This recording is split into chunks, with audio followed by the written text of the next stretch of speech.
مبارک رئیس الوزراء خبري وکړي. تازه په لومړي ځل افغانانو ته څه ویلي دي دا په دې ویډیو کې کتلی شئ، خو له هغه مخکې سولا افغان یوټیوب چینل سبسکرایب کړئ.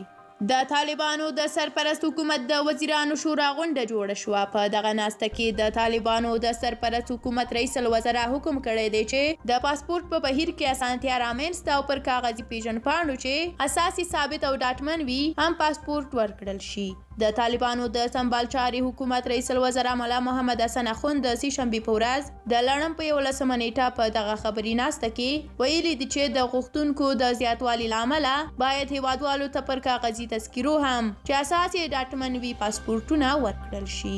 له بلې خوا بیا د وزیرانو په غونډه کې د بهرنیو چارو او کورنیو چارو وزارتونو او د استخباراتو عمومي ریاست ته هم حکم شوی دی چې په هیواد کې د بهرنیو سفارتونو د امنیت د ښه خوندیتوب لپاره د نړیوالو معیارونو پر بنسټ خپله طرحه دغې ناستې ته وړاندې کړي. رئیس الوزراء همداراز ټینګار کړی دی چې د افغانیو دودولو ته دې پاملرنه وشي او په ولایتونو او بندرونو کې د دولتي سرچینو ساتنه وشي. سربیره پر دې د کورنیو چارو وزارت په مشرۍ یو پلاوی ټاکل شوی تر څو په ځینو ولایتونو کې د